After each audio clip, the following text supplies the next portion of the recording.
5, 4, 3, 2, 1. Mithilesh sir, you are live now. Good evening, everyone. I, Dr. Mithilesh Nayak, on behalf of Intas Pharmaceutical Limited, welcome you all to this 11th edition in the webinar series, Practice Pulse in Endocrinology. So last year, during the challenging time of lockdown, we thought that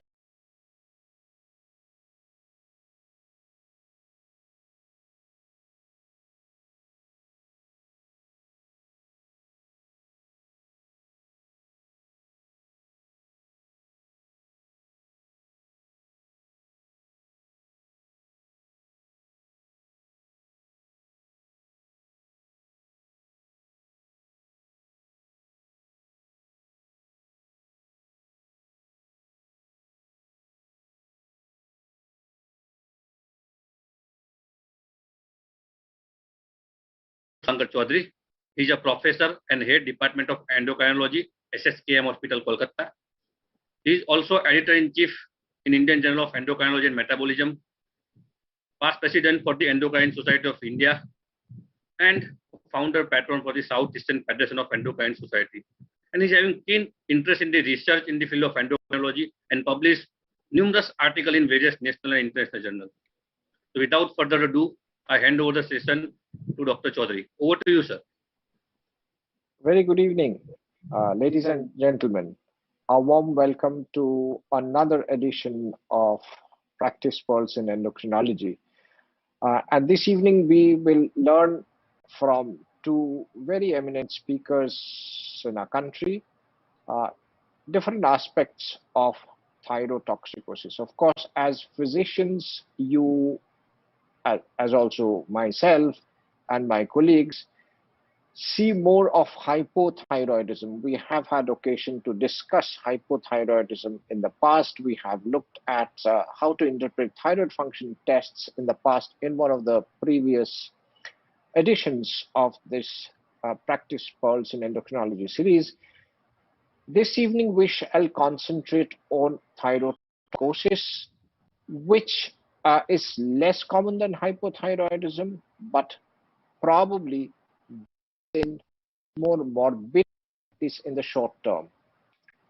And in the long term, of course, if left untreated, it could give rise to significant morbidity and possibly even mortality. We have a number of issues to decide upon. We shall go through the planned talks, and then, of course, as in the past, you keep on shooting off your questions, and we shall try and field as many of them as possible within a reasonable period of time. And at the end, hopefully, it's not going back home, it's staying home, staying at home, but more learned and more confident about dealing with thyrotoxicosis. So, as in any other disease, thyrotoxicosis, of course, the two main aspects concerning a clinician would be how do you evaluate a patient, and then how do you manage a patient. Of course, there are other issues of pathogenesis and so on and so forth, genetics, but we won't, as practitioners, go into such details, don't have the time to do that, neither do we need in everyday clinical practice in order to do the best for our patients. So, first of all, it is evaluation of thyrotoxicosis, and I'm very happy to introduce Dr. Rana Bhattacharjee, who is a faculty in the Department of Endocrinology and Metabolism in the prestigious IPGM, ENR, and SSKM Hospital in Kolkata. He has had a illustrious career. He has received Dr. J.C. Patel and Dr. V.C. Mehta Best Paper Award from the Journal of Association of Physicians of India. He has received the A.R. Seth Award from Endocrine Society of India, and he has more than 60 publications in peer-reviewed journals. So it's over to you, Dr. Rana Bhattacharjee, to take us through, within 20 minutes or so, the evaluation in a patient who presents with features of thyrotoxicosis. Thank you so much, sir. Professor Chaudhary. I hope I'm clearly audible. A very good evening to all of you. Today, we'll discuss a very important and not that uncommonly encountered topic, that is thyrotoxicosis. So, as a practitioner of general medicine, I think you get a patient with thyrotoxicosis not very infrequently, and it's very important to know how to approach a patient with this disorder so that you can formulate the management. So I will discuss the initial part, the clinical aspect of how to evaluate it, and some uh, investigations, which these are my agenda for that. And then we'll proceed how to determine the etiology of the condition, because that will help uh, in our management plan. And then we'll discuss some algorithm, the practical algorithm, and then I will summarize. So to begin with, regarding symptoms, many of the patients presents with typical symptoms of hyperthyroidism or thyrotoxicosis. And it is usually not a difficult challenge to pick up these patients. They have a constellation of syndrome like anxiety, emotional lability. They kind of have a fidgetiness in the demeanor. They can have weakness, tremor, palpitation, heat intolerance, sweating. There can be history of weight loss even with increased appetite, just like many of the patients with newly diagnosed diabetes. There can be hyperdefecation, although the diarrhea is uncommon. Many patients can present with oligomenorrhea, amenorrhea, and men can present with gynecomastia, reduced libido, and erectile dysfunction. So with this constellation of symptoms, it's usually not very difficult to identify the patient. But sometimes patient can present with relatively mild symptoms. And here lies the challenge in the diagnosis. So you have to be very careful to pick up this patient to have a optimum management plan. So many a times the symptoms may be very non-specific, or they can refer to only one or few organ systems. And there are some conditions, this is a very important clinical pointer, that there are some conditions which need evaluation for thyrotoxicosis by at least doing a thyroid function test. That is, if there is any unexplained weight loss, there is new onset atrial fibrillation, if there is proximal myopathy, if there are menstrual disorders, particularly oligomenorrhea, and there is osteoporosis. So if any of this is present in isolation, you need to evaluate thyroid function. So this is an important clinical point. In elderly patient poses a typical challenge because a condition known as apathetic thyrotoxicosis. Here, the patient do not have a typical symptoms of thyrotoxicosis that I have discussed. They mainly present with asthenia, general sense of ill health, and generalized weakness. There can be a presentation with only with cardiac symptoms like atrial fibrillation, shortness of breath, pedal edema, heart failure like symptoms. And there can be weight loss without increase in appetite that is typically seen in younger individual. In elderly individual, please remember the appetite may not be increased, even there can be anorexia. So in an elderly individual, you have to even more vigilant to pick up a patient with thyrotoxicosis. Now, once you have suggested symptoms, you have to examine the patient, and most important examination point is the examination of goiter. So you have to look for size of the thyroid gland, what's its shape, is the swelling over neck is symmetrical, and whether there is any apparent palpable nodule, so that you investigate accordingly. You should ask the patient to swallow and you look for upward movement of the thyroid gland, so that gland becomes more prominent in this way. In presence of thyrotoxicosis, sometimes the goiter can be very large, like in a patient who already has a large goiter upon which the thyrotoxicosis prevailed, just like toxic multinodular goiter. In many of those cases, if you think the goiter is very large and you cannot palpate the lower lobe of the lower part of the thyroid gland, then you have to do a maneuver known as Pemberton maneuver. Now, what is that? You ask the patient to raise the arms over his head this way, and the medial aspect of arm, the patient will try to touch the ears. And as you can see, within a few seconds, usually patient develops a congestion in his face with a prominence of veins, and sometimes patient may complain of discomfort and dyspnea. Be very careful during doing this test, because if you drag it too long, then the patient can develop syncope. So once the early features of congestion develop, you should terminate this test. This indicates significant retrosternal extension, which in many cases warrants surgery. Now, regarding the further examination of goiter, you palpate for consistency of the gland, whether it's very hard, it's softish, or it's a normal rubbery fell. Is there any nodularity? Is there any tenderness? And very importantly, if you get a bruit on the thyroid gland, then you should think that it's a possibly case of Graves' disease.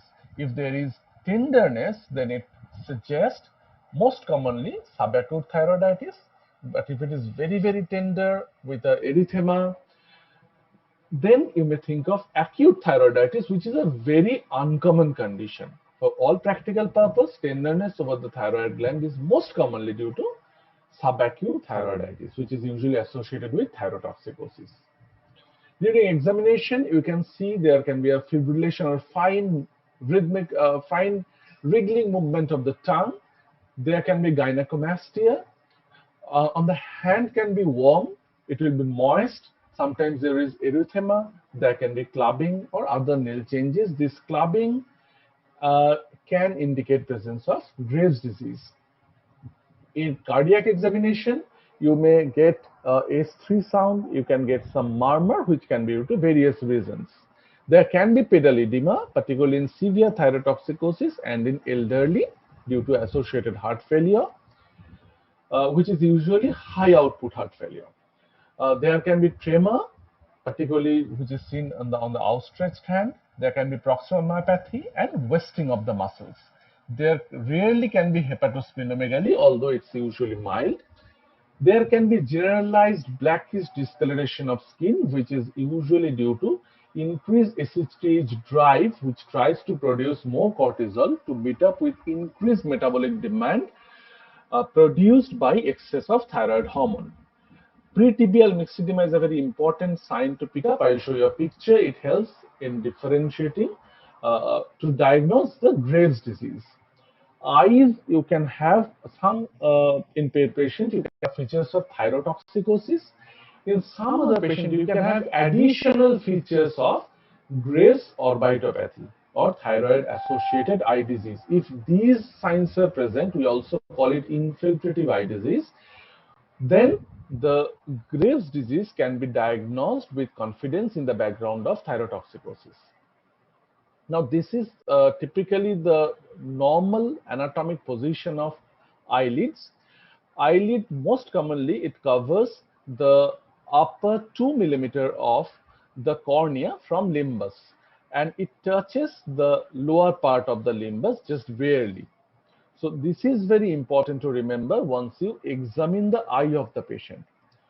The eye changes, which can be due to thyrotoxicosis itself, can lead to the retraction of upper eyelid. There can be absence of forehead wrinkling when patient looks up. There can be lid lag when patient rapidly looks down, and the blinking may be infrequent, so the patient can have a staring look. Whereas the infiltrative orbitopathy is suggested when the lower sclera is visible because it indicates slight proptosis, the protruding out of the eyeball. There can be slight elevation of the lateral part of the upper eyelid, which also suggests thyroid-associated orbitopathy and underlying Graves' disease. You can look at the prominence of the eyes once you look at the patient's eye from behind the patient, and if the eyeball, the anterior part, is protruded beyond the supraorbital ridge, it's called positive Navier sign, which indicates again tau. There can be lag of thalamus, that is the incomplete closure of the eyelid and absence of Bell phenomenon, which is also very important, that when patient tries to close his eyes, usually in normal person, the eyeball moves up, but if it doesn't and the eyeball doesn't close properly, then there is increased risk of the corneal damage, and you should immediately refer the patient to endocrinologists and eye surgeons. And there are other signs as well which can diagnose Graves' disease. This is a typical example of severe Graves' orbitopathy, where you can see the eyes are protruding and there is a corneal ulcer with severe congestion of sclera. Whereas in this patient, as you can see, there is the retraction of upper eyelid, and this indicates thyrotoxicosis. But if this kind of features is present even in a milder degree, then it suggests the presence of Graves' disease. Other signs of Graves' disease, as I've said, this is the pretibial myxedema and this is clubbing. Now, with this clinical background, you want to do some lab investigation when you suspect a patient is having thyrotoxicosis. The most commonly performed tests in this background is TSH, followed by or together T3 and T4. You will usually, it's the best test is the total T3 and total T4, but in some situation you may opt for free T4. Rather, you prefer free T4, like early pregnancy, like concomitant use of some drug, like combined COCP, because that can falsely elevate the total T4 level. So their measurement of free T4 is desirable. If the total T3 and or total T4 is increased and TSH is suppressed, you call it overt primary hyperthyroidism or thyrotoxicosis. If T3 is elevated and TSH is suppressed, but T4 is normal, this is called T3 thyrotoxicosis, and this is typically seen in early hyperthyroidism. T4 toxicosis is a condition where T3 is normal, but T4 is elevated and TSH is suppressed. And it is usually due to some other concomitant illness or some drugs which prevents the conversion of T3 from T4. And one of the common example is amiodarone. When the T3 and T4 is normal and TSH is suppressed and you are suspecting thyrotoxicosis, this is called subclinical hyperthyroidism or subclinical thyrotoxicosis. There is some rare situation when the T3 and or T4 is elevated, but TSH is also normal or elevated rather than suppressed. So these can be due to some rare conditions like TSH producing adenoma, resistance of thyroid hormone, thyrotoxicosis with some assay interference. But the important point to remember is if you get this kind of pattern, you should always refer the patient to endocrinologists for further evaluation. Now, this kind of clinical pattern, that is elevation of T3 and T4 and or suppression of TSH, can be seen in some conditions other than thyrotoxicosis. This needs a proper clinical evaluation. One of the condition is called euthyroid hyperthyroxanemia. It is a condition where various thyroid binding proteins like transthyretin or albumin, there is some alteration, some mutation, which leads to elevation of total T4 level, although the TSH usually remains normal. This is called euthyroid hyperthyroxanemia. In some situations, the TSH can be low, but there is no hyperthyroidism, like central hypothyroidism, non-thyroidal illness, when the patient is, say, admitted in ICU with some critical illness. Moreover, he is getting high dose of dopamine and glucocorticoid. Many a times the TSH remains very much suppressed. During recovery from Graves' disease, the patient is euthyroid, but TSH may remain suppressed for a prolonged period of time. You do not usually need additional treatment for that. First trimester of pregnancy, patient can have slightly suppressed TSH level. This is perfectly normal. In some rare patients, there can be alteration of set point between T4 and TSH can be normally suppressed. But again, this is a rare condition and sometimes difficult to discern, which need long-term follow-up tests. And again, you should refer the patient to endocrinologist for further evaluation. Nowadays, biotin is very commonly used as some hair growth vitamin. And there are some assays, some tests, which use a binding of biotin with a compound known as streptavidin. And these kind of assays, if the patient gets biotin within the previous 72 hours, there can be a blood picture which mimics thyrotoxicosis, but patient is euthyroid. So in those cases, you should stop the vitamin and recheck the blood. Now, once the diagnosis of thyrotoxicosis is established, it's very important to go for etiology determination. It's very, very important before starting treatment. Always try and diagnose what is the cause behind thyrotoxicosis, because unfortunately we have seen many patients are started on carbimazole, which can have a very severe toxicity in some rare cases, which I think Dr. Chada will discuss in his talk, and sometimes it can delay the further diagnosis, leading to increased morbidity. If we look at the causes of thyrotoxicosis, there are many, but let's concentrate on some important and common clinical situations. The most common cause of thyrotoxicosis is possibly the iatrogenic over-replacement of thyroid hormone. So this is the commonest one. When the patient is getting levothyroxine and patient develop suppressed TSH and elevated thyroid hormone. So this is the commonest cause of thyrotoxicosis, which if the patient say is taking the drug for many, many years, sometimes patient may even forget to tell you that he or she is on that particular drug, because I mean, he almost forgets it. But you have to be very vigilant in this regard. Regarding Graves' disease, as I've discussed, is very important to differentiate, and we'll discuss some other laboratory investigations and imaging where you can discern this disease. But this is another common cause of thyrotoxicosis. Then possibly comes to very important causes of thyrotoxicosis without hyperthyroidism. That is, the thyroid hormone levels are high in our body and patient may be clinically thyrotoxic, but the thyroid gland production of thyroid hormone is not increased, but due to destruction of thyroid gland, already stored thyroid hormone within the follicles, they are released in the circulation in a huge amount and patient develops thyrotoxicosis. Two of the common situations are, one is subacute thyroiditis, which is due to viral infection, and another is painless thyroiditis or postpartum thyroiditis, which usually occurs around 6 weeks onwards postpartum, or that can be seen in the early phases of autoimmune thyroiditis or Hashimoto's disease. So they can present with thyrotoxicosis without pain. There are some situations where the thyroid hormone is produced autonomously within the gland, and that includes multinodular toxic goiter or solitary thyroid adenoma, toxic adenoma. So they can also give rise to thyrotoxicosis. And in pregnancy, as I've said, due to effect of HCG, sometimes in first trimester, normally the TSH level is bit suppressed, but some patient can develop transient thyrotoxicosis, which is bit more severe, and it may be associated with a condition hyperemesis gravidarum.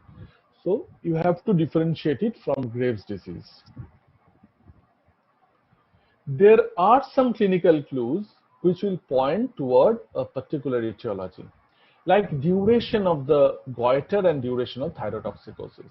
If the onset of goiter and thyrotoxicosis is more or less simultaneous, then the possibility of Graves' disease is more. On the contrary, if the goiter is present over the years together and subsequently patient developed thyroiditis, there is a possibility of toxic multinuclear goiter.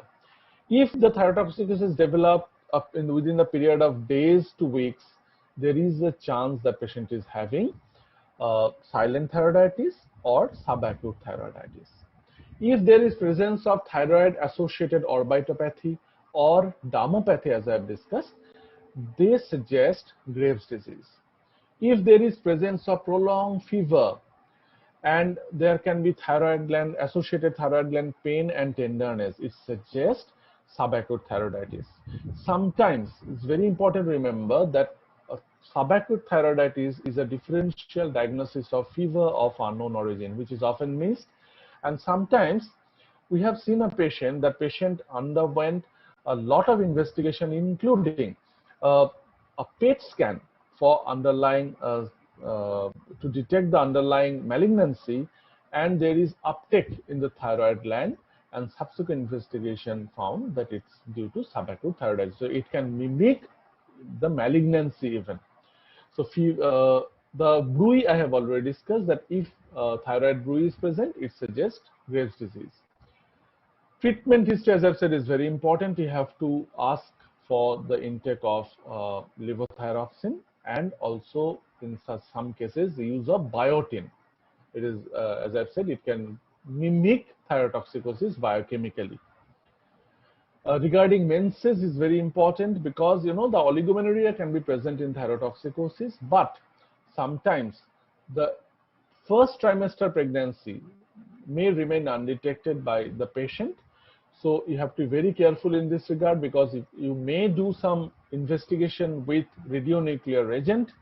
So whenever there is a history of missed period, or rather you should elicit a history of missed period, because otherwise you can inadvertently do a nuclear scan in a patient who is already pregnant. So be very careful in this important regard. Now there are some other investigations which can help in subtype determination. High ESR may suggest subacute thyroiditis. TSH receptor antibody should be done in very selective cases. I will discuss that in my next slide.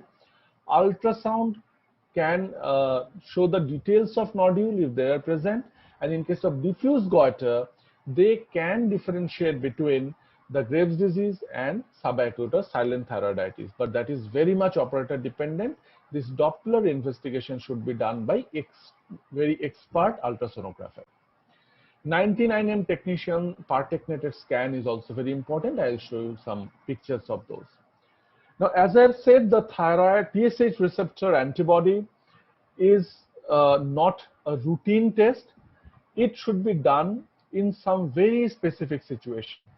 One of the situation is sometimes you cannot differentiate between Graves' disease and thyroiditis, and it is not clinically apparent. There is no tau, no dermopathy. So there you can do this test. Sometimes, as I've said, gestational thyrotoxicosis or hyperemesis gravidarum cannot be differentiated from Graves' disease on clinical ground. Then the TSH receptor antibody also helps. Sometimes in a pregnant woman who is having Graves' disease, or there is a history of Graves' disease, we sometimes do this trab around 18 to 22 weeks of gestation to see that whether their level is high and it has a potential to cross the placenta and induce fetal and even neonatal thyrotoxicosis. So we need appropriate fetal and neonatal monitoring.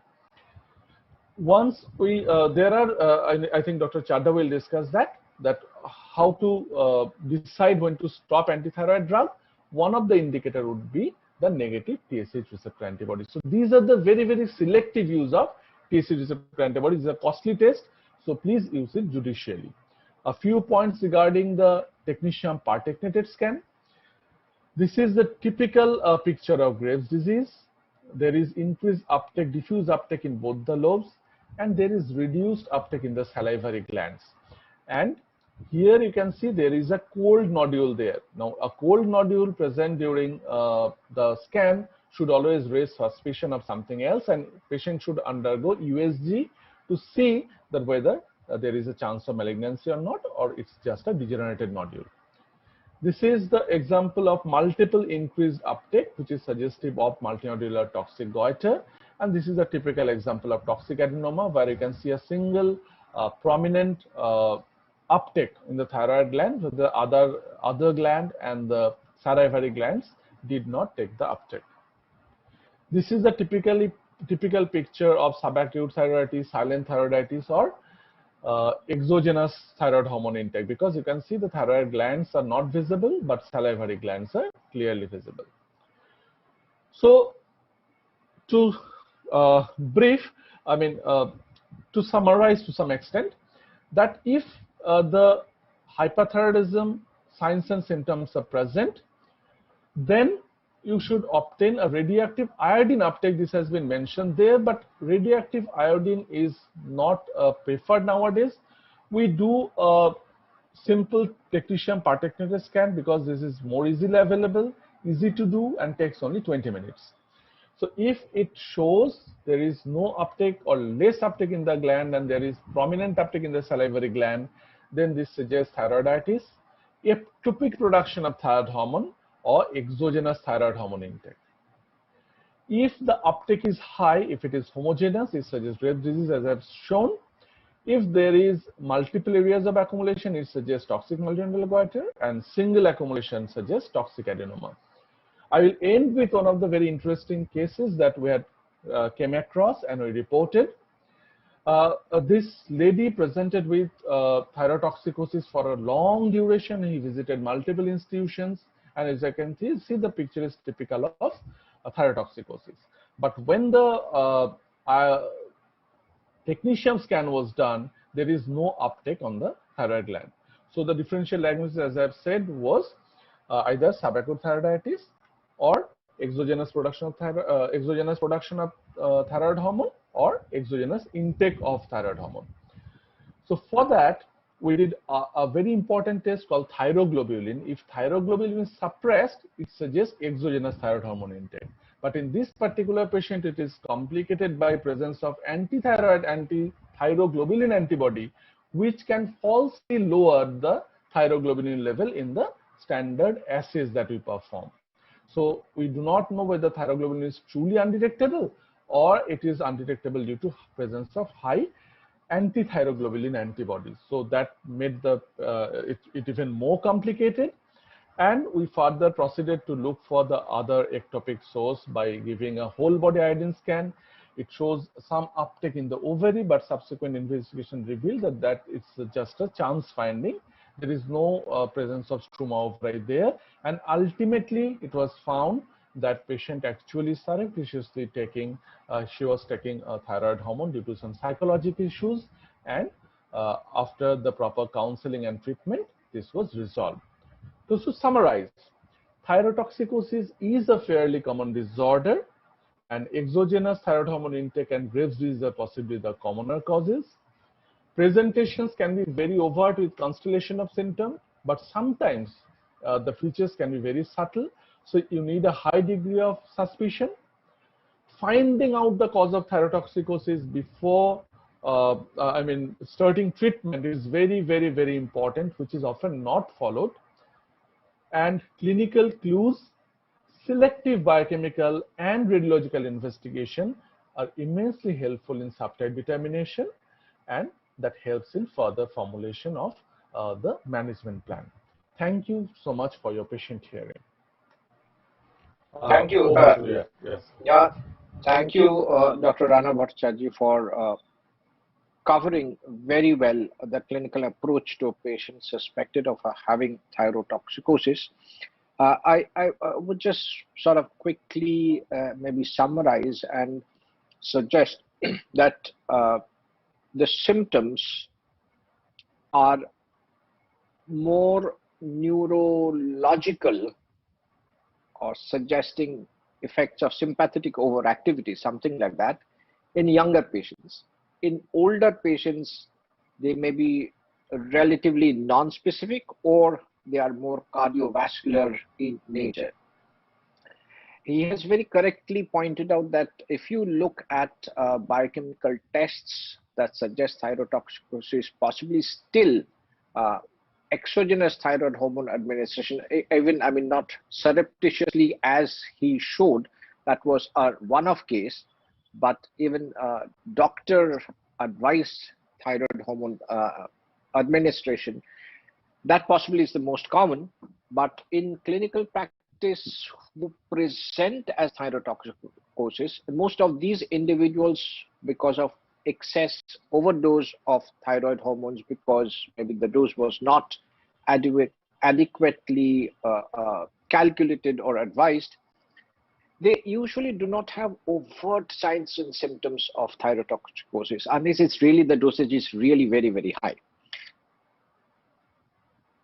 In those who present as clinical thyrotoxicosis, it's Graves' disease, which is the most common. And we do understand some thing about maybe semantics.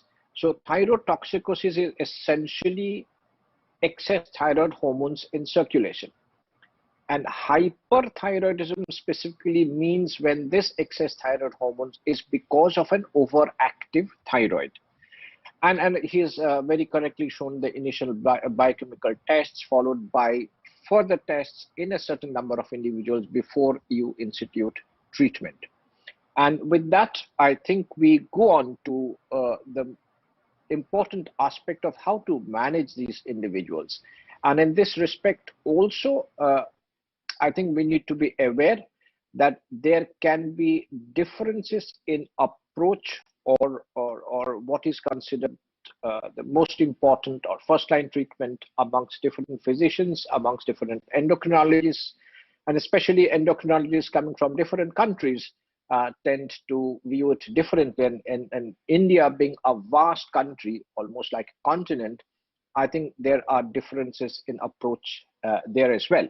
So we are extremely lucky this evening to have someone as senior as Dr. Manoj Chadda, who needs no introduction actually, but it's my pleasure to at least say a few words. He's a very close friend of mine over the last several years. He is a senior consultant endocrinologist at the PD Hinduja Hospital and Research Center in Mumbai. And he has been a past president of the Endocrine Society of India. He has been the immediate past president of the Indian Society of Bone Mineral Research. And he has numbers of publications in national and international journals. And so over to Dr. Manoj Chadda for taking us through the management of thyrotoxicosis. Okay. Thank you, Dr. Shubhankar Chaudhary, for your kind words. And I think Dr. Rana Bhattacharya has done a great job of setting the ground for management of thyrotoxicosis. So we have the diagnosis of thyrotoxicosis in front of us.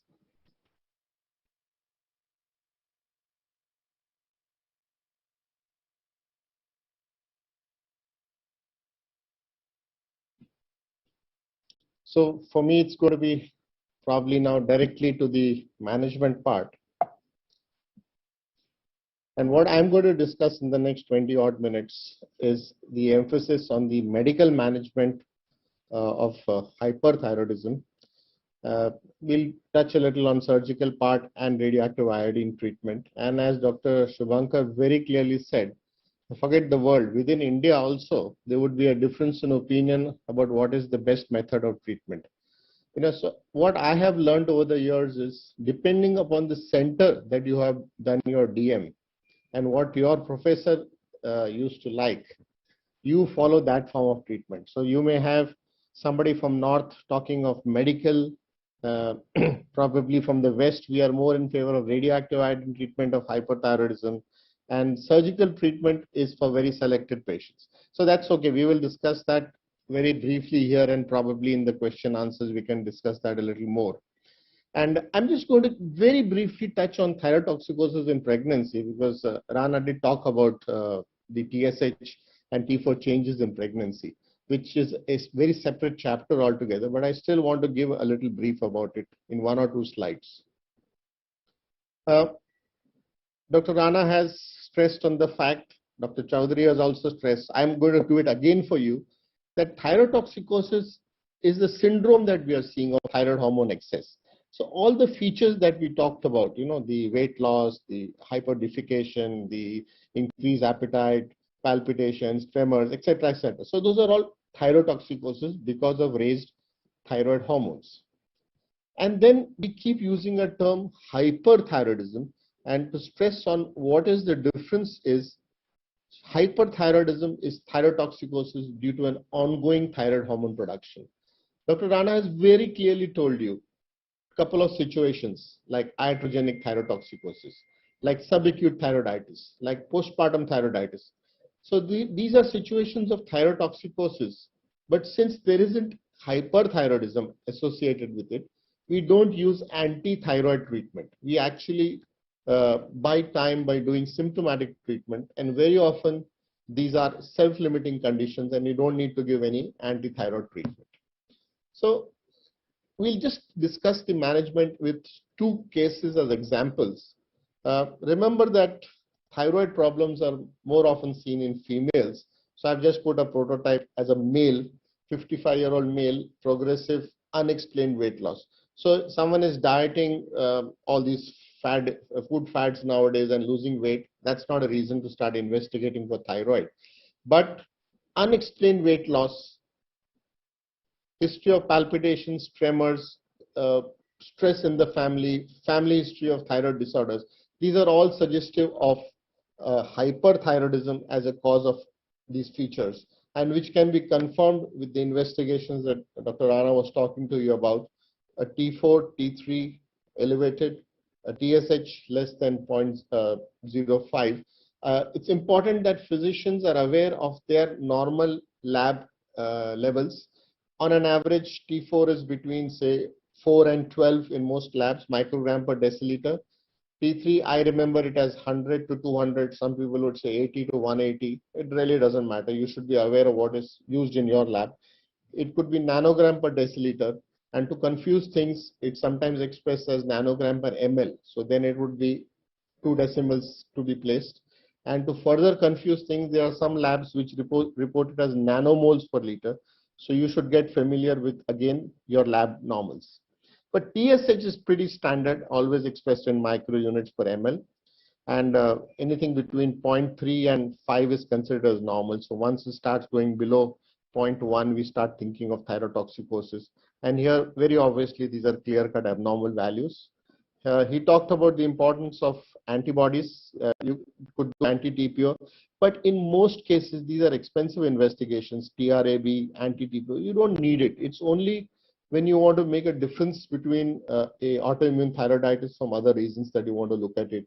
And as I'll show you later on, when they want to prognosticate, you want to stop the medication. Similarly, if there isn't a goiter or if there's a diffuse goiter, you don't need an ultrasound in every patient. It should be very selective, especially when you're dealing with nodules. That's not a part of today's lecture. And thyroid scan in most cases of thyrotoxicosis is really not necessary. It's only, again, as he showed you, you're looking at a hot nodule, or more important, when you want to differentiate a subacute thyroiditis from a Graves' disease, that we would do a thyroid scan. But please remember the history that he told you. Short history, fever, pain in the throat, features of pain radiating to the ears. These are suggestive of subacute thyroiditis. And especially in the last 1.5 to 2 years, because of COVID, we have been seeing more cases of subacute thyroiditis. Whereas Graves' disease has got a longer course, a more subtle, and the family history is important. Yeah, so these were the scans that have been shown to you, the hot nodule, the cold nodule. So the management part, once you have made your diagnosis of hyperthyroidism. So now I'm using the word hyperthyroidism consistently to tell you that the thyroid is overworking and it needs proper treatment. So they are divided into medical, surgical, and radioactive iodine. And probably I'm going to spend the maximum time on the medical management of hyperthyroidism, because that's the most common. We have anti-thyroid drugs. All these years we've been working with only carbimazole, but in the recent couple of years you have methimazole and propylthiouracil available. I'll give you a little brief about it in the next slide. But what is most important while you're thinking about what anti-thyroid drug to use is to start the patient on beta blocker, and we prefer to use the non-selective beta blocker propranolol over the selective metoprolol or atenolol, because you are really taking care of the sympathetic or hypoadrenergic symptoms. So propranolol works best. You could give it as a single long-acting dose, 40 milligrams a day, and at times you need to go even higher, or you could give it as 20 milligrams 3 times a day, standard propranolol. But I want to stress that the initial improvement with whatever treatment you give is with the beta blockers.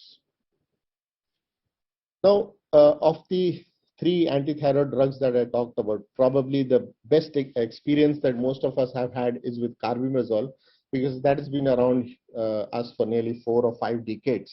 And we generally start with a high dose.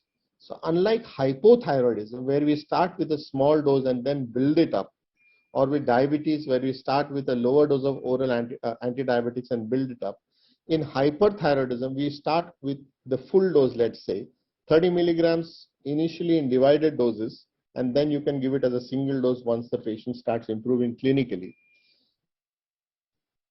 In addition, if someone wants to use methimazole, because carbimazole in the body gets converted into methimazole, so if there is someone who's been trained in the US or has relatives in the US and has heard about methimazole, so methimazole, the starting dose is 20 milligrams a day, and we don't encourage the use of propylthiouracil in non-pregnant state because of the small but finite risk of severe hepatocellular failure and death.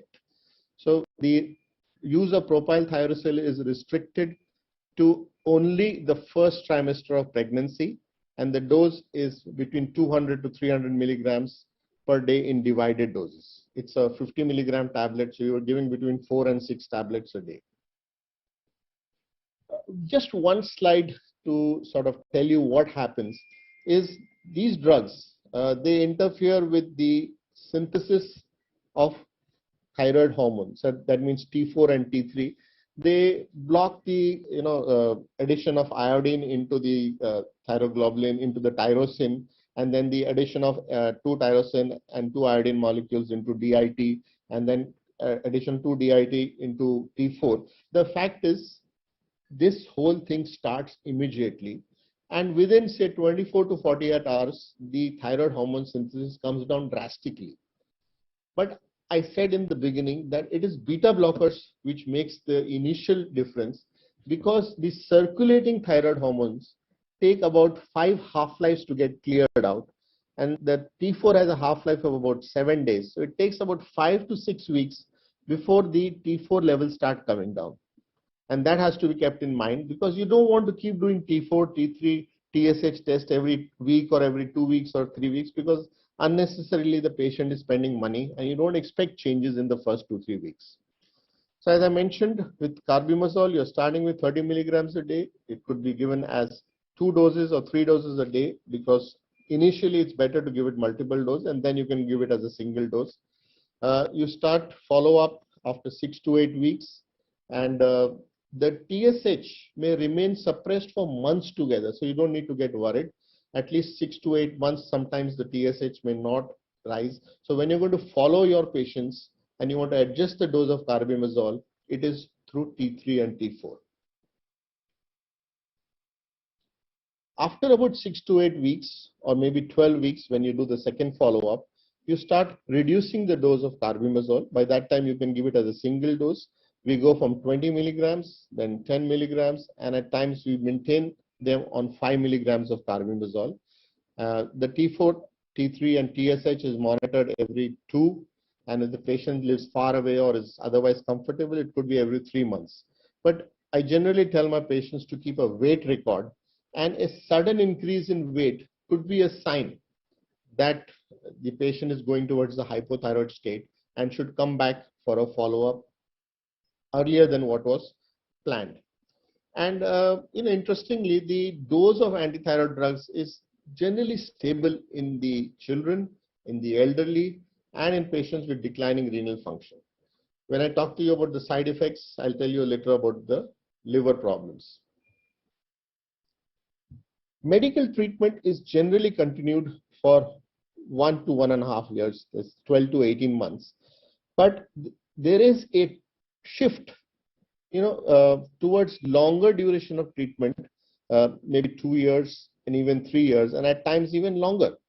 Because there is a school of thought which says that if you can treat diabetes lifelong, and if you can treat cholesterol lifelong, and if you can treat hypothyroidism lifelong, then why not hyperthyroidism? But most of us have been taught 12 to 18 months and at times 2 to 3 years. What happens is there are a set of patients, when you withdraw the antithyroid drugs, they remain in remission, so which is between 30 to 40%. But I'll tell you what are the factors or features which suggest that the patient will remain in remission, whereas others, especially those with a large goiter or with a nodule, they are likely to relapse again and will not get into remission. So they need proper ablative therapy. So predictors of good response would be the younger adults, a small soft goiter, or there's no goiter, or if the goiter reduces on treatment. This used to be an old, ratio that was tested. I don't know whether it holds true or not. But if you were to look at T3 and T4 and the T3 is not very high, then that's a good sign of going into remission. The important thing is you start treatment and within 6 to 8 weeks, the TSH starts coming up and the T4 starts going down. That's a good sign. A high anti-TPO and a low initial TRAB, which becomes negative with time, are again good indicators of patient going into remission. Other factors besides the age and sex, history of cigarette smoking in thyroid patients have become very interesting. And that's not a good sign in terms of Graves' disease and especially with thyroid eye disease. The presence of ophthalmopathy, the duration of symptoms before diagnosis again could suggest of a possibility of good response. A recent prospective study has shown that depression, hypochondriasis, paranoia, mental fatigue, and problems of daily life were risk factors for relapse after an average of 3 years of antithyroid drugs. So stress could be a factor leading to relapse in patients who are initially done well with medical treatment. In terms of side effects, you have, fortunately, these serious side effects are very rare. They are more often idiosyncratic and they generally occur in the first 2 to 3 months of therapy. And that's one of the reasons why now we have started thinking of longer medical treatment. I think what is important is agranulocytosis, which is a nightmare for all of us. And fortunately, probably in 30, 35 years, I'm going to ask Dr. Shubhankar Chaudhary also to comment, but we've seen probably 2 cases in these 30 odd years that I have been doing thyroid patients. Now remember, Graves' disease per se can cause leukopenia. So there is no idea doing a frequent CBC to see what is happening. Agranulocytosis happens overnight. The patient may be symptomatic or asymptomatic, but when they come to you with fever, cough, some amount of hemoptysis, and you get a CBC done, there is leukopenia and the absolute neutrophil count has gone below 1,500. That's absolutely red flags. You stop antithyroid drugs and get a hematologist to help you out. The other serious side effect is hepatitis.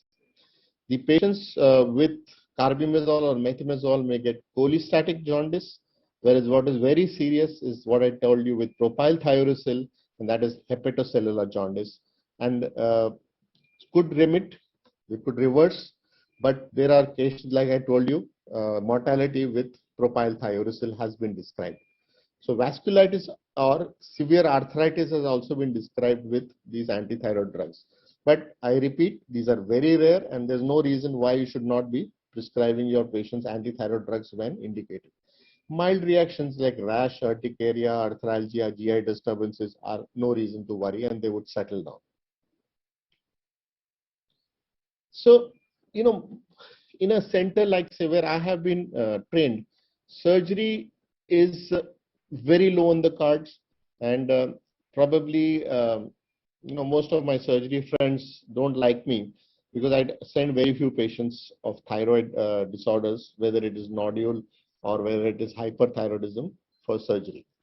And they say that if you get a good thyroid surgeon, the complications of thyroid surgery are also very few. But if you don't have good thyroid surgeon with enough experience, then it's going to be a different story. But what we have to remember in mind is a large multinodular goiter, the toxic type, or is better treated initially with medical therapy, controlled and then sent for surgery, because the response to radioactive iodine is not that good. The patient may need more than 2 or 3 doses.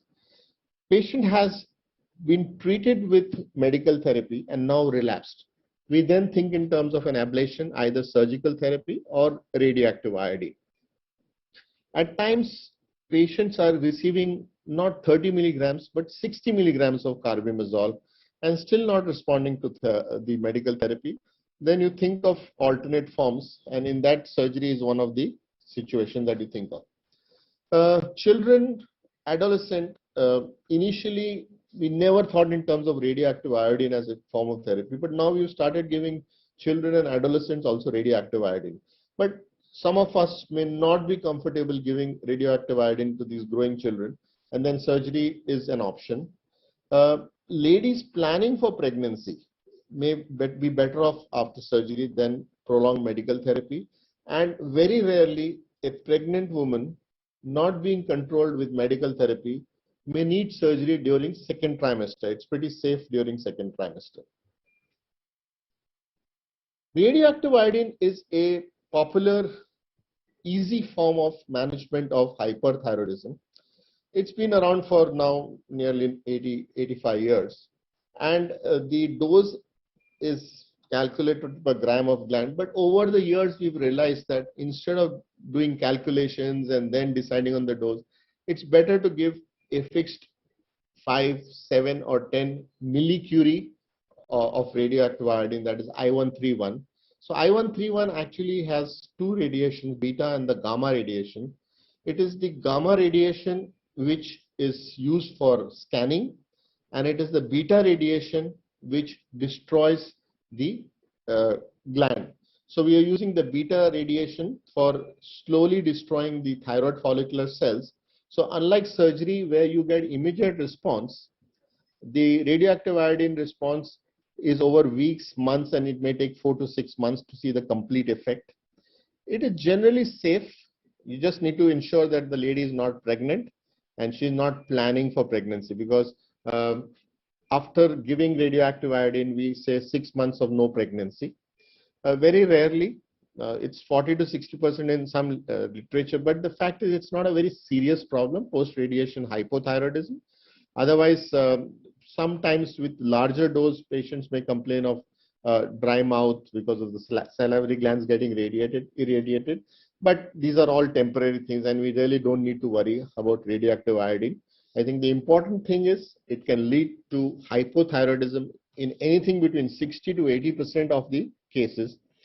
My professor used to teach us, patient of hyperthyroidism has to be treated. Whether they become euthyroid, very good, but if they end up hypothyroidism also, no problem, because they are much easier to treat and they have less morbidity as compared to hyperthyroid patients. So as I said, if you are from West India, radioactive iodine is very popular. If you are from North, medical therapy, and I'm not sure, I'm going to look at Dr. Shubhankar Chaudhary to tell me what is his preferred treatment in his department. So as I said, if there is a relapse, then it's better to go in for ablative therapy. But if this is a 65, 70-year-old patient and you feel you don't want to do anything drastic, then you can continue with low-dose medical therapy for a very long time and even indefinitely. Block replace regime, for those who have not heard, was something which was started in the 80s from Japan, where it was said that give antithyroid medications to take care of the immune response, the thyroiditis, the autoimmune thyroiditis part. And over the months and years, that's about 1.5 to 2 years, the autoimmune response will come down and the patient will go into remission.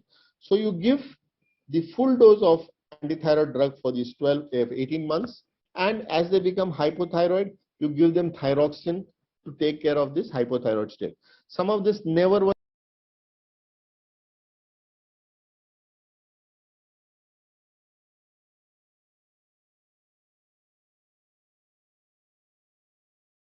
or in patients who stay far away and cannot come regular follow-up and they're not ready for radioactive iodine, then in selected patients, we're using this block replace regime.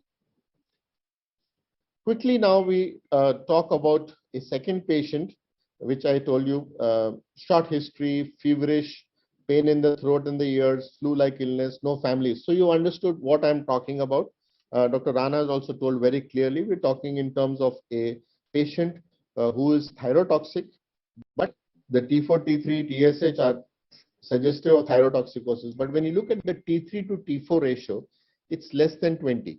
In hyperthyroidism, because there is excessive production of T3 over T4, the ratio becomes more than 20. So this is a factor you can use for helping you decide, but the history is more important. And if you do free T3, free T4, then you can't use this ratio. The antithyroid antibodies are negative, and really you don't need a ultrasound neck, but very often physicians are asking for it, and the radiologist can help you with the thyroiditis picture. And as I said, thyroid scan would be a useful investigation because you don't find any uptake in the thyroid area. Treatment for subacute thyroiditis, and I stress again because Dr. Rana also told you very often, PUO, malignancy, and whatnot are the differential diagnosis of subacute thyroiditis. But if you're confident about this, if you have the investigations in place, all you need is anti-inflammatory. It would be just aspirin or NSAIDs in selected cases. And sometimes when the fever is troublesome or there's severe pain, then you need to use steroids. The problem with steroids is it's very effective in 24. Very few things in medicine you can predict what will happen in 24 hours. So if you're going to use prednisolone, say between 0.6 and 1 milligram per kilogram body weight in divided doses, in 24 hours the patient is better. In 3-4 days they feel as if there was never any illness. But when you go to withdraw the steroids, then maybe in half the patients there may be an issue of withdrawal and they can relapse again. And then it becomes a struggle how to taper off the steroids. So keep steroids as a second line treatment, but use it when it's really necessary, because sometimes patients are so much troubled, weeks they have been going from physician to physician. So it's important to give them relief. Here again, beta blockers is the mainstay of symptomatic treatment. There is no role for antithyroid drugs and there's no role for antibiotics. This is a viral infection, so please don't think in terms of antibiotics. I think this graph summarizes what I want to tell you. Patients come with a high T4, a high T3, and a low TSH, and that's the toxic phase. Over 5 to 6 weeks, because here there is no ongoing hyperthyroidism, there is thyrotoxicosis. So within 6 weeks or so, the T3 T4 levels start falling into the normal range. And after this, they may either go into remission, I mean, they may totally get cured, or they may remain hypothyroid for a couple of months. But the important thing is this disease is a self-limiting condition, and whether it is 6 months or 12 months, patients generally recover. And somewhere down the line, you'll see the TSH going up. If you have an active nuclear medicine center, then they do the iodine 131 uptake or the technetium uptake. But really, TSH which starts going up, a T3, T4 which is normal, and you know that your patient is on the way to recovery. The last two slides, as I said, I just want to touch upon thyrotoxicosis and pregnancy because physicians get a lot of references from their gynec colleague, and they should know that in the first trimester, the TSH levels may start going low as 0.2 and 0.1. And the T4 and T3 start rising because of the increase in TBG. So you are going to get a reference for a patient getting palpitations, getting tremors, and not feeling well, because which is a part of the first trimester of pregnancy. So don't go around running diagnosis, making diagnosis of hyperthyroidism. So that's why you should know the population values. And as Dr. Rana said, gestational thyrotoxicosis, which is more an HCG dependent phenomena associated with hyperemesis. When you look at the patient, when you hear the history, when you see the blood levels, you may think that this is something very serious. But when the patient is sitting in front of you, she doesn't look that sick. She's pretty comfortable. She's not that toxic patient that we are used to seeing. So you must think in terms of gestational thyrotoxicosis in such patients. And their anti-TPO would be negative, and you're still confused. You could get a TSH receptor antibody that again would be negative. But when you do think and you do feel that there is Graves' disease or there is a toxic nodule, you must think only of medical treatment. As I said, PTU is for the first trimester. Very often the patient comes in the 8th or the 10th week of pregnancy. So then there is no idea of starting PTU for 1 or 2 weeks. You can start with carbimazole or methimazole.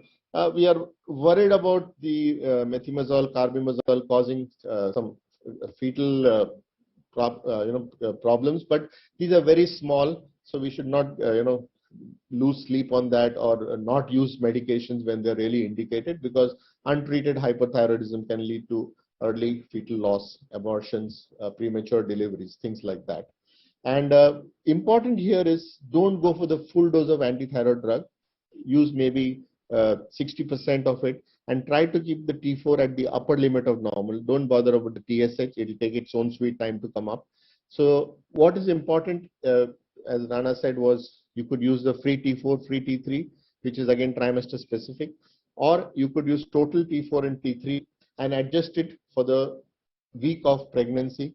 Generally between 25 to 50% increase on the non-pregnant dose levels of T4 and T3 would what you would use in pregnancy.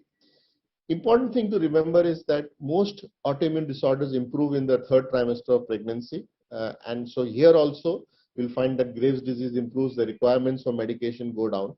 So the delivery can be very easily carried out. But remember, like most autoimmune disorders, after delivery, in the postpartum state, there may be a flare-up of hyperthyroidism. So that's what I wanted to tell you. And probably, if possible, we'll discuss it more during the question answer session.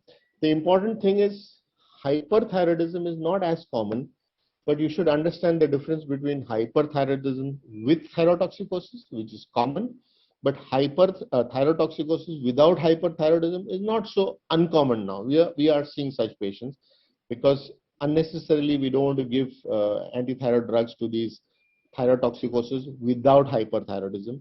And again, iatrogenic thyrotoxicosis is still the commonest cause of thyrotoxicosis. In an experienced physician's hand, the management is pretty easy and very fruitful. And there are like certain comorbid conditions in elderly which you need to be extra careful. And we are always around to help you when such a problem comes up. I think that's my last slide. And thank you all for your patient hearing. And thank you very much, Dr. Chadha.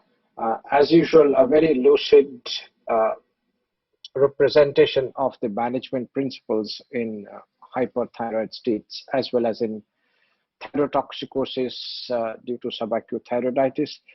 I think because you have a choice of treatment, medical or radioactive iodine or surgery. So I think it's important that we discuss patient options as well. And in my practice, I'm sure in most other physicians' practice also, surgery is not a preferred form of treatment from the patient's point of view. In most instances, there will be a few sort of limited number of patients who would go for surgery as the first form of treatment. And between the two, again, I think it may be partly the way that you present to your patients. I don't understand. Because I must admit that my bias is more towards medical treatment and not towards radioactive iodine. And I feel that at the current point of time, our target for treating hyperthyroidism with I1C1 therapy is to get the patient hypothyroid so that you are sure that the patient doesn't remain hyperthyroid. And I think that's not optimum treatment because you are converting one disease to another. But at the same time, medical treatment quite often needs to be continued for long. So to cut a long story short, to all of my patients with hyperthyroidism due to Graves' disease, for toxic multinodular goiter, it's surgery after initial management with medical treatment. For toxic adenoma, by and large, surgeries would be preferred, but even radioactive iodine would be a reasonable choice. For Graves' disease, I try to explain before the patients that these are the choices. But as I say, maybe the way that I present before my patients, there may be a bias there. So most of my patients actually say, no, I want medical treatment. And I repeat that when they come back for follow-up, maybe even after a year and a half, 2 years. And I say, see, these are the other options as well available. But again, somehow, whether it's something to do with the psyche of the patients in the East or whatever, I don't know, but most patients continue on medical treatment. But I fully agree that we have options available, and I1C1 therapy is a very good form of treatment to offer. So I think before I go into details, we have a good number of questions in the chat box, very interesting ones, and we can quickly cover a few at least. So very interesting one, Dr. Abhinav Kulkarni. I mean, some of these may not be directly related to thyrotoxicosis or hyperthyroidism, but overall related to thyroid. So I'm sure the speakers will be more than happy to try and answer. It's not that we can answer all of your queries, and we'll of course put up our hand and say, sorry, we don't know the answer. So the first one, Dr. Abhinav Kulkarni, and could Rana take it up? Any effects of thyroid disorder on coagulation profile? Yes, particularly in a case of hypothyroid, there is increase in bleeding tendency because there is a platelet dysfunction and some coagulation profile disturbance as well, particularly due to a problem with Van Willebrand factor, and that's why it's also called acquired Van Willebrand disease. So there can be increased chance of bleeding. So particularly before surgery, if it's not an emergency one, we prefer the patient to be reasonably euthyroid before going into surgery. Otherwise, it can increase the bleeding risk. Right, and thyrotoxicosis, I mean, there isn't very good evidence. I mean, there are different papers showing different effects, but possibly in thyrotoxicosis with presence of arrhythmias, atrial arrhythmias, atrial fibrillation, maybe you can have embolic phenomena, but possibly it's not primarily related to alteration of the coagulation profile. Manoj, is that fair? No, absolutely, I agree with you. Right, fine. And then Dr. Ajay Singhal. So do you think that coronavirus can activate autoimmunity, which may result in thyroiditis? And the next part is, do you feel that post-COVID we should screen at least once after a month or so for thyroid disorder? An expected question in these times. Yeah, exactly. So the COVID thyroiditis that I was talking about is not an autoimmune reaction. It's actually a thyroiditis. And I really don't think there's an indication for doing a thyroid assay in every patient after recovery from COVID, unless the patient is giving you some history. Yes, and there's so much going on, but of course there will be significant amount of patients complaining of post-COVID fatigue and all that. So maybe in some individuals we may be constrained to do a thyroid test, maybe to exclude hypothyroidism as a cause for persistent fatigue. And I would think, I mean, in this context, the thyroid disorder dysfunctions seen in relation to COVID, I would classify them as 3. In the time that the patient has got active COVID, and especially if it's moderate or severe, you could have something like non-thyroidal illness, where it's more a biochemical abnormality rather than a primary disease of the thyroid. Then there are instances of, as Dr. Manoj Chandra has mentioned, episodes of subacute thyroiditis following upon COVID, and that's why our participant asked whether we should routinely do, but it's not often enough that we should routinely do it, unless if there are symptoms, yes, of course, we will do. And third, I mean, that's something that I went through the literature and found there are some instances of reactivation of Graves' disease following COVID, but there's a few instances. It's not routine. Right. So we go beyond COVID, and maybe Dr. Rana Bhattacharya, you were talking about investigation. So Dr. Thakur wants to know whether you screen for arrhythmias with an ECG in patients with high thyroid values, meaning thyrotoxicosis, I would suggest. And because you are in the modern era and we are old timers, he wants to know whether there is any role of the Apple Watch in this regard. Regarding routine ECG, sometimes we do, particularly if the thyrotoxicity is severe and we suspect some kind of arrhythmia.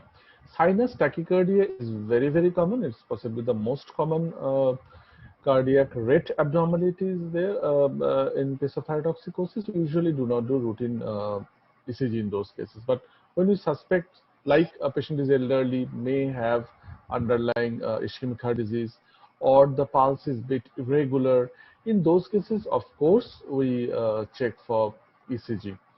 And regarding Apple Watch, as far as I know, there is some FDA approval regarding the app, both iPhone and Apple Watch, regarding it can capture the ECG changes. But I mean, it's not a routine kind of thing. Of course, a very few patients actually can be aware of that. And there is possibly no regulatory approval in India as well to recommend it.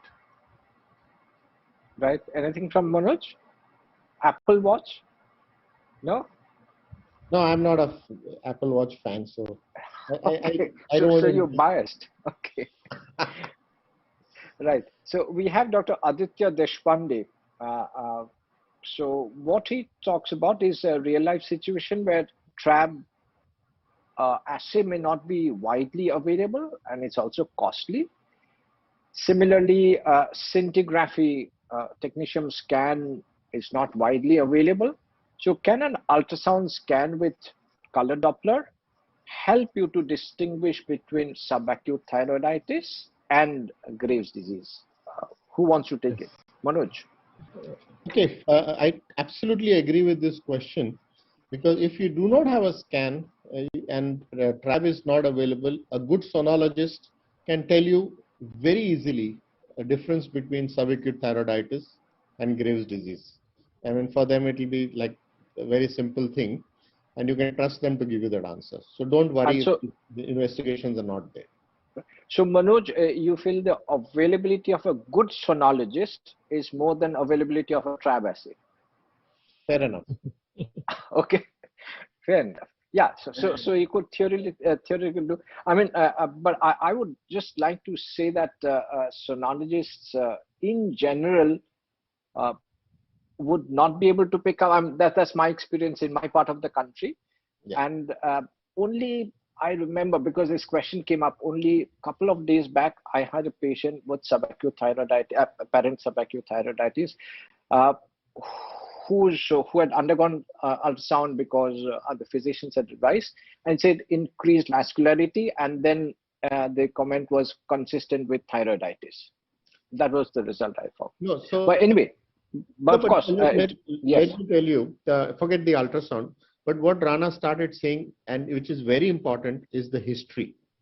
If you listen to your patient, get a ESR done, look at the T3, T4, more often than not, you'll have a diagnosis. If there is a confusion still, now, I mean, I have never done it, let me tell you. I can get a TRAB done in 24 hours, and it's probably cheaper than an ultrasound in my center. But a dose of prednisolone, 1 milligram per kg body weight, single dose, I'm just saying single dose, one day, can give you an answer next day morning. I know I've never done it, but I've never used it as a diagnostic test. Yeah. But as a therapeutic response, you can get an idea which way you're going. Good. That's a practical suggestion. Okay, right. Now, question from Dr. Goel. Comments on selenium supplementation for preventing progression of hyperthyroidism. So Rana, would you like to take up? Because there have been some studies in our department also about selenium, but not exactly in this context. Yes, actually, the selenium itself has been studied and possibly has some positive result in terms of thyroid-associated eye disease mostly, because it has been seen if there is eye disease with mild activity, a selenium supplementation of around 200 milligrams per day for a period of 6 months may retard the progression to some extent, particularly in an area which is selenium deficient. But again, it's very difficult to say because the soil selenium content is routinely not measured in all the parts of our country. But it can help in isolated patients. But regarding the Graves' disease per se, the thyrotoxic part, I don't think the studies showed very positive results. So it should not be recommended in general. If I could just go ahead a little. So selenium became very popular a couple of years ago after, Negro studies on euthyroid anti-TPO positive pregnant ladies. So he was the one who popularized this 150 to 200 milligrams of selenium. And really, there is no clear-cut evidence that it helps. I know that there are maybe 2 or 3 now Indian pharma companies which have come out with selenium for such treatment. But in terms of outcomes, in terms of prognosis, in terms of trying to delay the development of hyperthyroidism, I wouldn't put it as a therapeutic modality. Fine. So we've got the answer. And then we have got Dr. Sundar Rao, who talks of multimodal. I presume he or she refers to multinodular goiter in a 53-year-old man having high anti-TPO antibody. FNSC from large nodules suggests Hashimoto's is biochemically euthyroid. So how to proceed further, Dr. Manoj Chadha? So this, we are talking of a multinodular euthyroid goiter in a 53-year-old. Now, autoimmune basis. Yeah, but see, that's the whole thing. It's most multinodular goiters actually, if you're saying autoimmune, then you're talking of a long-standing autoimmune thyroiditis which has gone into multinodular. If the patient is asymptomatic, if the ultrasound picture, I won't go for a radioactive or a radionuclear scan here. I'll get again a good sonologist to give me a thyroid score, and I'll put in a needle in the predominant nodule, look at the FNSC and the Bethesda score, and then take a call on, more often than not, just keep the patient under observation. And very rarely, as I said, I have a bad reputation amongst the surgeons. I send them for surgery. So more often than not, you can keep your patient under observation. In endocrinology, I think very rarely you have to take a decision today or tomorrow. You can wait for some time, wait for a couple of months also, and then take a call. Fair enough. Rana? So actually in this patient, possibly the 3 major concerns, just like any other nodule, that is chance of cancer, cosmesis, that is cosmetic concern, and compression. So these 3 C's are possibly important. So if this patient, as Dr. Chadha has said, that USG is not suggestive of any malignancy, so that can be ruled out. Secondly, if the patient is not very much concerned about the cosmetic aspect of it, and there is no compressive symptom because it's a large goiter, so we should ask the patient regarding whether there is difficulty in swallowing or breathing. And also, if there is what is huge, relatively larger, a Pemberton maneuver to see whether that causes problem. And if those are okay, we can follow up the patient with just no treatment at all, just periodic follow-up. Right. We have several more questions. Maybe quickly we can try and take up a few at least. So Dr. Muhammad Mazarullah, patients keep on asking about diet. Is there any specific restriction, Manoj? Okay, so what is very common question that comes up in my part of the country is, can we give, I'm sure they're referring to cabbage and broccoli and things like that in hypothyroid patients. And to cut a long story short, there is absolutely no issues. Normal amount of cabbage or broccoli or things like that can be given to all your hypothyroid patients. If it comes to hyperthyroid patients who are not getting control on the standard antithyroid drug doses or who have a fairly large goiter, that's probably the only time where I say don't use iodized salt, go in for the what we call as the rock salt. Otherwise, I never make any changes in the diet of my patients. Sure. So this is an interesting one from Dr. Sheikh Hamadur Rahman. Treatment options for a 32-week pregnant lady with reactions to carbimazole and cholestatic jaundice. What's the role of cholestyramine in this situation and your experience? Rana, would you like to throw light? So I don't have any experience with cholestyramine and although it's one of the recommendation that if it is not possible to do surgery because of high surgical risk as such because of ongoing hyperthyroidism, cholestyramine is recommended as it is safe in pregnancy, but I don't have any personal experience with that. Dr. Manoj Chadha, do you have any experience? No, I also have not had any experience with cholestyramine. But see, if you have reached about 30 weeks of pregnancy and we are looking at a grave situation, then you can just buy time by keeping the patient asymptomatic, take care of the symptoms. As I mentioned, as the third trimester progresses, the autoimmune diseases do tend to go down. You cannot use any of the anti-thyroid drugs after the history that you have given.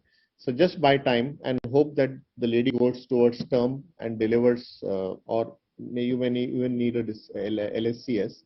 And then after the patient has delivered, then we can decide what.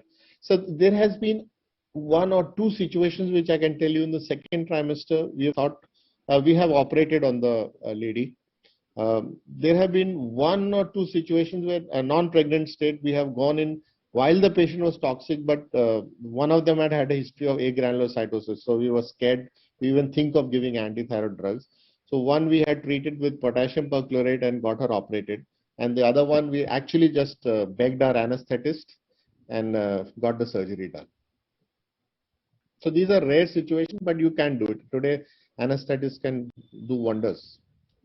Right. And we are still in pregnancies. Dr. Shamim Rahman asks, I had a patient in first trimester recently with hyperemesis, usually possibly it's maybe later part or whatever. Her TSH was 0.01, free T4 was high, not gaining weight, how to proceed, medicines needed. Dr. Rana Bharchand? Rana, you take this because I already spoken. Yeah.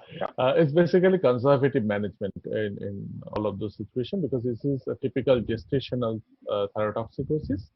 So in this situation, proper hydration and kinematics, usually those suffice, and usually once the pregnancy is 20 weeks or beyond, usually it subsides spontaneously. So the supportive treatment is the mainstay.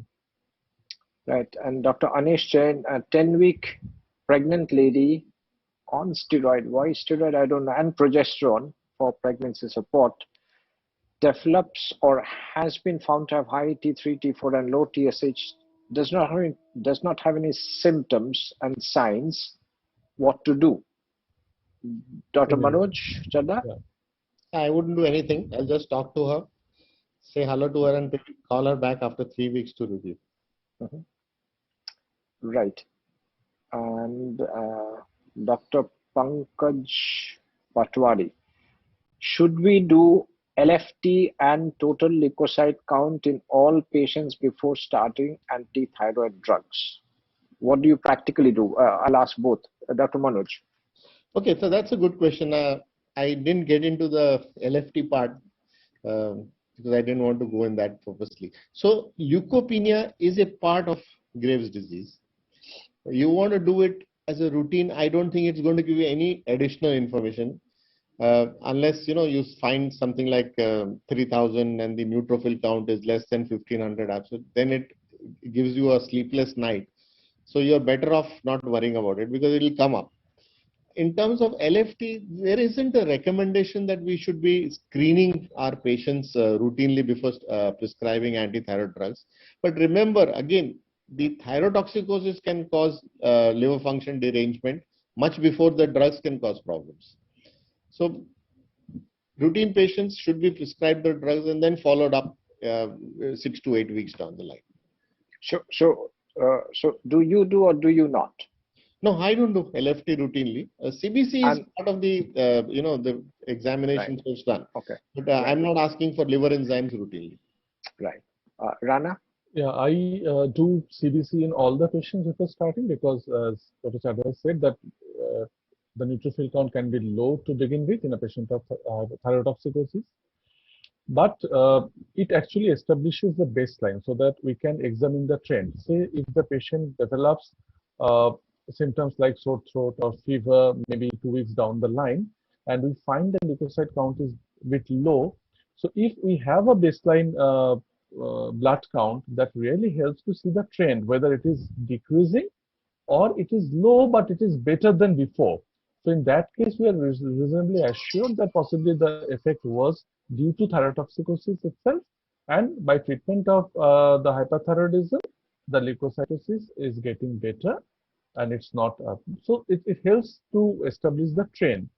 For LFT, actually, recently I tried to do it at the baseline because the ETA recent guidelines they suggest to do a LFT, and if the enzymes more than 3 times from normal, don't start the drug. But the problem is, we all know that a patient with a severe thyrotoxicosis can develop high SGPT even more than 5 times upon normal limit, particularly in the setting of thyroid storm.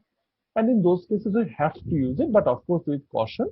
So if possible, I also do LFT to begin with, but I do blood count in all the cases. Right. Yeah. I also generally would do an LFT beforehand as well, because even without frank sort of hepatotoxicity or cholestasis, uh, most patients, I have seen many patients on carbimazole or methimazole tend to have an elevation in alkaline phosphatase level. I mean, but of course, usually, most instances, it doesn't require any discontinuation, but it's somewhat elevated. So again, as a baseline, I generally would prefer to have it. Maybe we go on to the last question. I know we have dragged it quite along, but it's only because all of you have shown so much interest. Dr. Piyash, if I find raised D43 with normal TSH in a patient on oral contraceptive, minimum what interval is necessary after stopping OCP to retest? So testing is your arena, Rana. Yeah, at least 6 weeks. 6 weeks is sufficient. But say if the patient is clinically euthyroid, you can check it even later on. But at least 6 weeks is a safe limit, I think. Right. So I think we had a wonderful session, and I've been told that we have had almost 1,500 participants, delegates joining to listen to really the pearls that you have all shown over the last an hour and a half. Thank you very much, both of you, Dr. Manoj Chadda and Dr. Rana Bhattacharjee. We did get glimpses of thyrotoxicosis overall, and once again, both our speakers stressed the need for clinical evaluation. We do need all those tests, but we also need clinical evaluation. We also need discussion with the patient and the relation as to their choice, what they want to do. And then we did not go into the issue of subclinical hyperthyroidism. What do we manage? How do we do? Do we treat them with drugs or do we follow up? So all these require really a sort of commitment from our side as physicians to discuss with our patients. So, but at the end of the day, we did learn that thyrotoxicosis and hyperthyroidism are conditions which can be diagnosed relatively easily, doesn't require very sophisticated investigations most of the time, can be treated very effectively, and patients can sort of be happy and bless us as physicians for having treated them. So thanks to both our speakers and to all of you who have joined on this Saturday evening. And of course, once again, thanks to Intas, so providing us this platform to discuss issues of common interest to physicians and to endocrinologists. So over to the organizers. Thank you, Professor Chaudhary, sir. I think it's been a wonderful journey for more than a year now, and I think this program generates immense amount of interest among physicians, and that shows that physicians like to learn endocrinology, and I think we have been quite successful in taking this message to most of the physicians across the country, and I mean almost 1,500 doctors joining in today is a testimony to that fact. And on behalf of Intas Pharmaceuticals Limited, I would like to offer a vote of thanks. As usual, I would like to thank first of all Professor Shubhankar Chaudhary for guiding us for this program, and you proactively give us the topics and we choose the speakers as per your advice.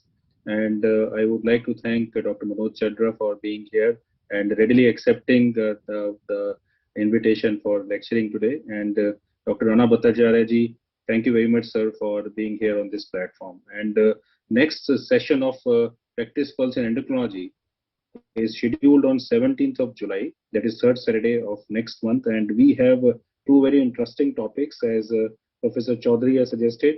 One is endocrine manipulation in prostate and breast cancers.